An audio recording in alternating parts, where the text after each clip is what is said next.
Bonjour. Dans cette partie, on va continuer sur les principes de l'orienté objet, parce qu'on a commencé par une introduction, on peut dire, on a présenté la relation entre les principes de l'orienté objet et les langages qui implémentent ou qui supportent l'orienté objet. Donc on va continuer avec le premier principe de l'abstraction. Donc l'abstraction est le premier principe de l'orienté objet. Il est très important de comprendre ce principe parce que c'est la base de l'orienté objet. Mais avant d'entamer la notion de l'abstraction, il faut tout d'abord comprendre deux notions.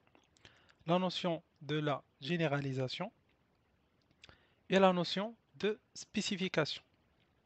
Pour comprendre ces deux notions, tout simplement, on va voir un exemple. Par exemple, si on prend n'importe quel objet dans la vie réelle, par exemple une personne. Bien évidemment, si on dit une personne, c'est clair qu'on parle d'une manière générale. Mais si on dit par exemple une femme avec un prénom X, un enfant avec un prénom Y, etc. Donc, une autre fois, c'est clair qu'on parle d'une manière spécifique. Donc, la généralisation, c'est le fait de présenter un aspect d'une manière plus générale, et la spécification, c'est le fait de présenter un objet d'une manière spécifique. Mais aussi, on peut avoir des niveaux entre la spécification et la généralisation. Comme par exemple, si on dit un employé ou un citoyen. Donc, il faut comprendre qu'on a des niveaux de spécification et de généralisation. Donc, comme on a vu, l'abstraction est un principe de l'orienté objet qui se base sur les deux notions de spécification et de généralisation. On peut dire que l'abstraction, c'est une manière de se déplacer entre le niveau le plus générique et le niveau le plus spécifique. En d'autres termes, le niveau d'abstraction permet de définir le niveau de la généralisation et le niveau de spécification. Et, on peut le voir comme un paramètre, une variable qui permet de définir la valeur de la généralisation, bien sûr, et de la spécification. Par exemple, on peut dire, si on augmente le niveau de l'abstraction, le niveau de généralisation va augmenter et le niveau de la spécification va diminuer. Et si on diminue le niveau de l'abstraction, le niveau de spécification va augmenter et le niveau de généralisation va diminuer.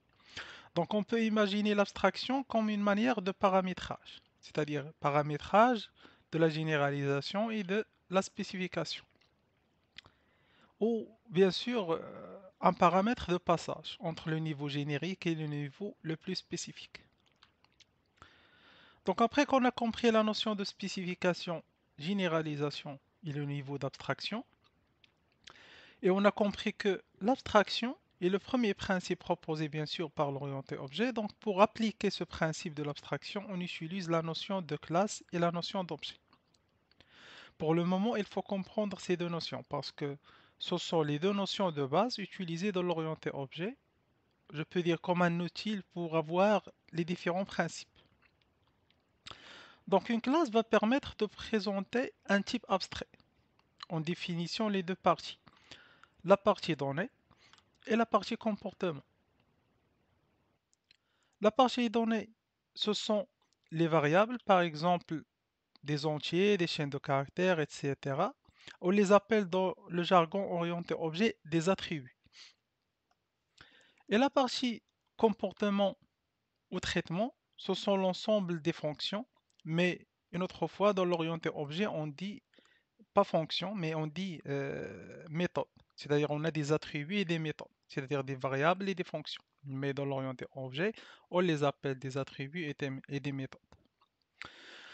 Donc, l'ensemble de ces éléments, c'est-à-dire les attributs et les méthodes, sont appelés propriétés. Donc, c'est-à-dire les propriétés d'une classe. Donc, automatiquement, quand je dis propriété d'une classe, donc il peut être un attribut ou une méthode.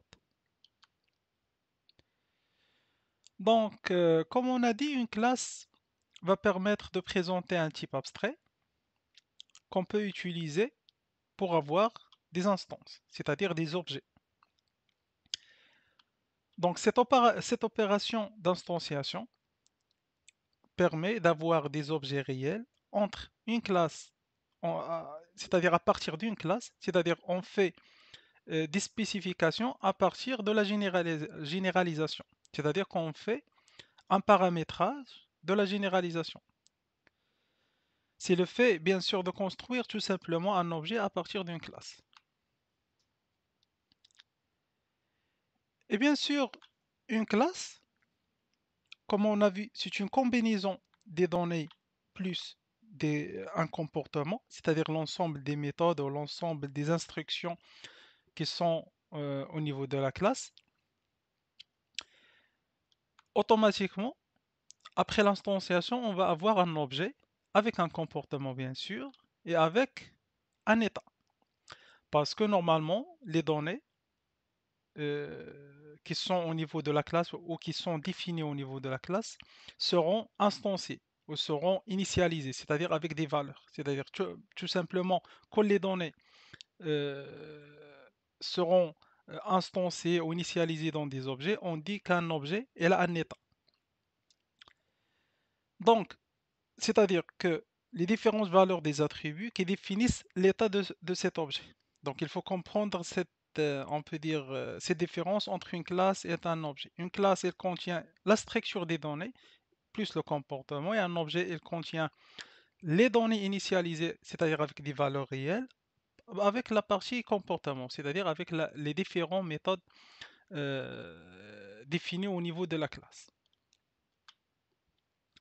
Donc, comme résumé, pour bien comprendre ces notions de classe, objet et ses relations avec la notion d'abstraction et spécification, généralisation, on va voir un exemple.